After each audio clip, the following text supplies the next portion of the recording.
Hey there, and welcome to the Margin Notes podcast. Today we're diving into a state you've probably felt before: flow. We're unpacking the classic book, Flow, The Psychology of Optimal Experience by Mihaly Csikszentmihalyi, and exploring what's really happening in your brain when you're fully immersed, why flow makes life richer and more meaningful, how to find that sweet spot between boredom and anxiety, and how even your job can become a source of joy. If you're ready to experience more of those deeply alive moments, stay with us. Welcome to the deep dive. You ever get so totally absorbed in something that, the rest of the world just kind of melts away? Oh, definitely. That feeling. Yeah. Well, today we're diving headfirst into exactly that feeling. It's called flow. Mm-hmm. And we're drawing from Mihaly Csikszentmihalyi's really groundbreaking book, Flow, The Psychology of Optimal Experience. It's a classic. It really is. And for you listening, the person who wants to grasp things deeply but without getting overwhelmed, we're aiming to unpack what this optimal state is and, importantly, why it actually matters to your life. Exactly. Our mission today really is to get to the heart of flow. What are those moments when you're really firing on all cylinders, truly engaged? Not just busy, but optimal. Optimal, yeah.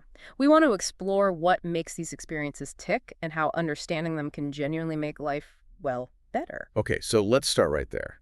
This state, flow, what's the core idea? What's Csikszentmihalyi actually describing? So at its core, flow is what the book calls the psychology of optimal experience.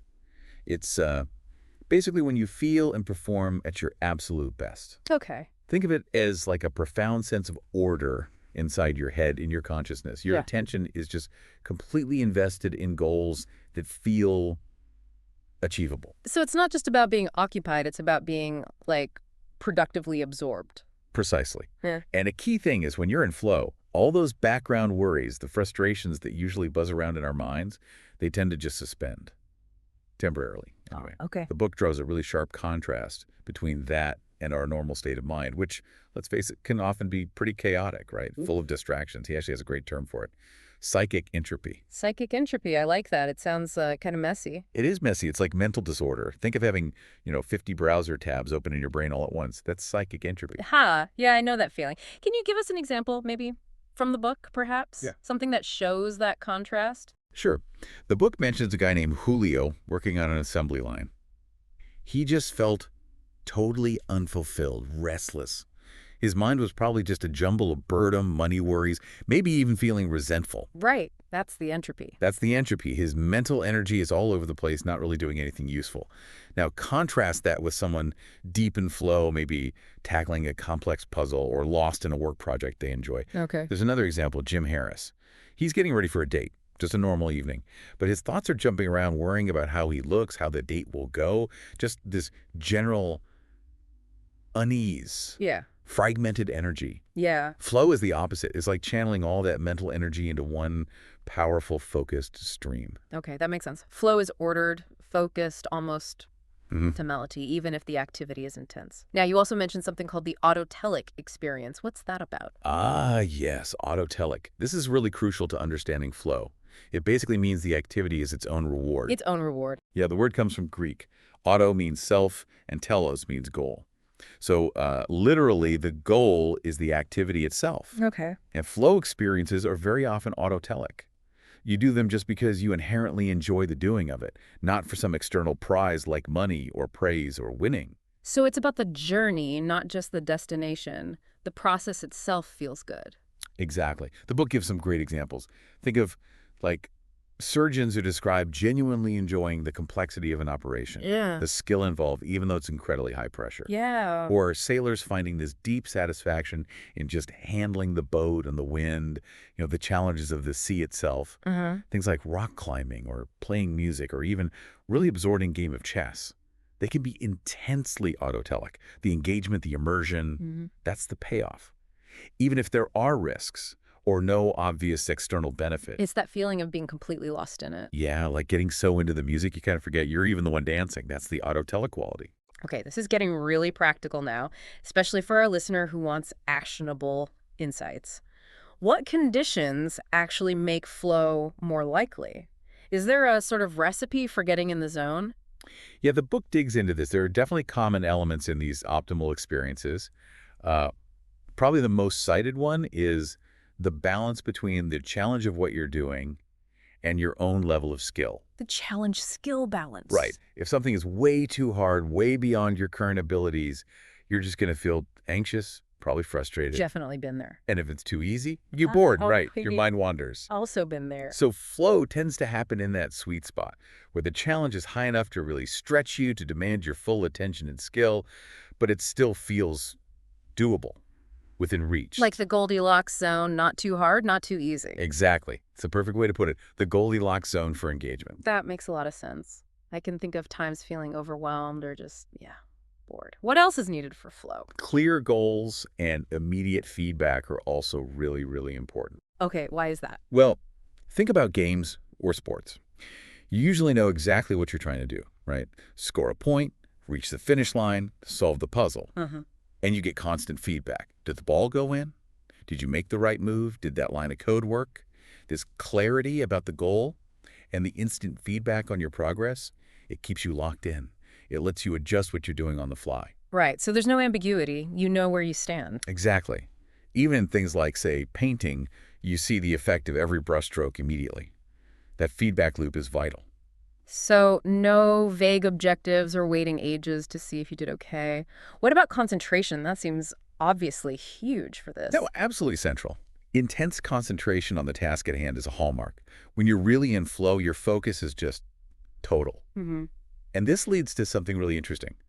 A merging of your action and your awareness. You're not thinking about doing it. You're just doing it. There's no gap. You start being self-conscious. Completely.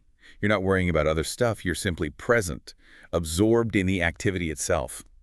The book uses examples like a rock climber, where their entire world shrinks down to just the next move, the feel of the rock. Yeah. Or a basketball player reacting instinctively, totally tuned into the game's rhythm. Research even shows specific brain patterns associated with this deep focus, like your brain is working super efficiently. So it's like you and the activity become one thing. That's a great way to describe it, yes. Yeah. And that deep immersion leads to another fascinating bit, the loss of self-consciousness. You get so wrapped up in the doing that your usual sense of self, your ego, your worries about what others think, your inner critic, it just kind of fades out. That sounds freeing. It really can be. Some people describe it as almost Zen-like, just being purely in the moment. There's an account from a climber in the book who said their ego just dissolved on a difficult climb. They weren't a climber, they were just climbing. Like we said before, lost in the music, forgetting you're dancing. Exactly that feeling. Wow. Okay, and another thing I've definitely noticed when I'm really into something is how time seems to warp. Does the book talk about that? It does, yeah. That transformation in time perception is another really common sign of flow. How so? Does it speed up or slow down? It can go either way, actually. Mm. Often people report hours feeling like minutes. Time just flies by. Uh-huh. But sometimes, especially in activities requiring intense precision, time can seem to slow down, stretching out, giving you more mental space to react or make decisions. Interesting. Think of ballet dancers feeling a long performance flashed by. Or maybe surgeons experiencing those critical moments in slow motion, allowing them to be incredibly precise. It's subjective, but it's a very consistent indicator that you're in that flow state. This is painting a really vivid picture now. And it's important to stress, right? This isn't just for elite athletes or famous artists. The book explores flow in everyday life, too. Let's talk about the physical side, the body and flow. Yeah, absolutely. The book makes it clear flow is accessible, and our bodies are a primary way we experience it.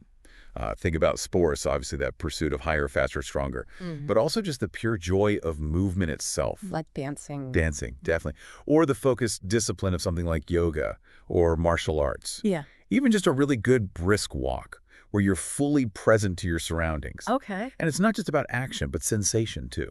Our senses can pull us into flow. Really listening to music, getting lost in it, or savoring complex tastes when you eat. Anything that fully engages your physical presence can be a doorway. So being fully present in your body through movement or senses, what about our minds, the flow of thought? Oh, yes.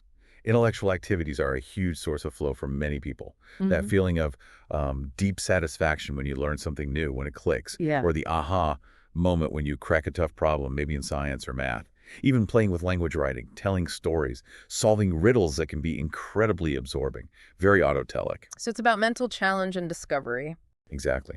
And the book even talks about the process of developing wisdom, of connecting ideas and seeing the bigger picture as a kind of lifelong flow activity, stretching your mind and finding the reward in that stretching. Okay, now here's one that might seem counterintuitive to some. Work as flow. How does work, which we often see as just, a necessity, fit in? Right. This is a really fascinating part. The book introduces this idea of autotelic workers. These are people who, yeah, they work for a living, but they also find genuine, inherent enjoyment and satisfaction in their actual day-to-day tasks. So they like their job. More than just liking it, they find flow in it. And then there are what the book calls autotelic jobs, roles, or workplaces structured in a way that naturally promotes flow. Think clear goals, challenges matched to skills, regular feedback built in. Ah, so the structure helps. Definitely. And this leads to the paradox of work. People often say they want more free time, more leisure, but research suggests they often experience more flow states while they're actually working compared to their unstructured leisure time. That is a paradox. Why would that be? Less flow and free time. Well, often our leisure time can lack structure, lack clear goals, lack challenges that really engage our skills. The book talks about the waste of free time.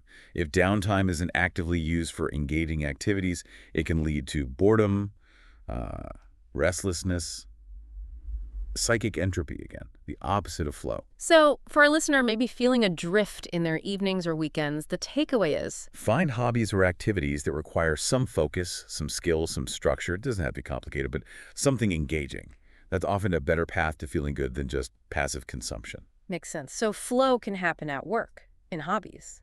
What about with people? Yeah. Or alone? The book covers enjoying solitude and other people. Yes, it does. Flow isn't just a solo thing. You can find it in quiet solitude. The book calls this taming solitude by getting deeply immersed in a personal project, reading, creating something. But you can also find flow in connection with others.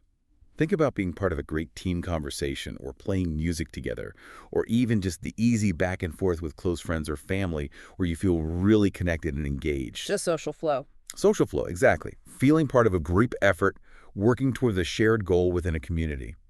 The book does acknowledge there can be a tension, the conflict between being alone and being with others, and the real pain of loneliness. Right. So finding that balance and engaging fully, whether you're alone or with people, seems key for overall well-being and, yeah, for finding more flow. It really sounds like cultivating flow can be a powerful tool, maybe especially when things get tough. There's even a section called Cheating Chaos. Yeah, that section looks at how flow can help us deal with and even grow from difficult times, tragedies, high stress. How does that work? By focusing your attention and skills on immediate manageable challenges within the situation, you can create a sense of order and personal control, even when the external world feels chaotic. It helps anchor you. Like finding small things you can control and engage with. Precisely. The book mentions dissipative structures, systems that can actually self-organize out of chaos.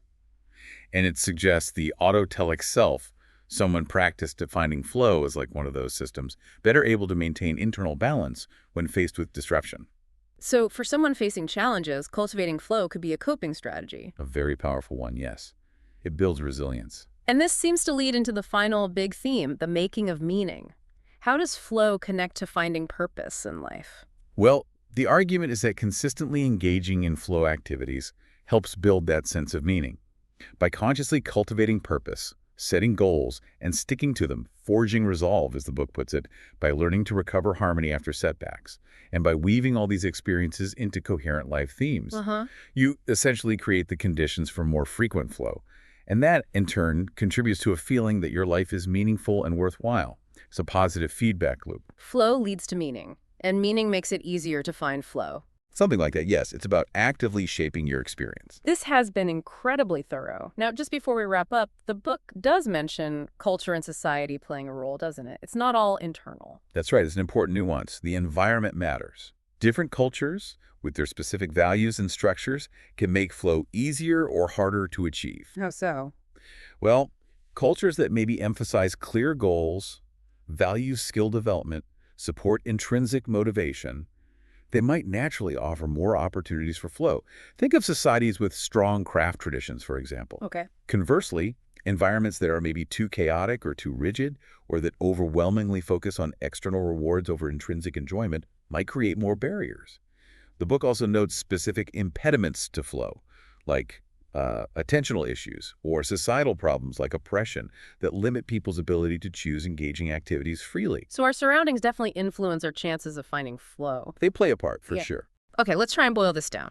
For our learner listening right now, what are the absolute must-remember takeaways from this deep dive into flow? I'd say the core is this. Flow is that state of being completely absorbed, where challenges meet your skills. You've got clear goals, intense focus, you lose that self-consciousness, time feels different. Right. And crucially, the activity feels rewarding in itself. It's about finding enjoyment in the doing. And the big payoff is a richer, more optimal quality of life. Those moments where you're totally in it, that's flow. And it's not some mythical state only available to geniuses or athletes. Absolutely not. That's key. We've seen it can happen in so many areas: physical activity, thinking, working, being with others, being alone. It's really about how you engage with activities and cultivating those internal conditions like focus and finding the right challenge level. Fantastic. This has been a really enlightening journey into flow. Thank you. And for you, our listener, here's something to chew on. Think about your own life. Where do you feel that sense of deep engagement where time just vanishes? What small tweaks could you make? Maybe seek out a slightly tougher challenge in a hobby. Set clearer mini goals for a task. How could you intentionally cultivate more of these incredibly rewarding flow moments in your day-to-day? Something to think about. Thanks for joining us on the deep dive. Thanks so much for listening all the way to the end. If you enjoyed this episode, show us some love. Hit the like button, subscribe to the channel, and share it with someone who might need a little more flow in their life. Until next time, stay curious, stay present. See you soon.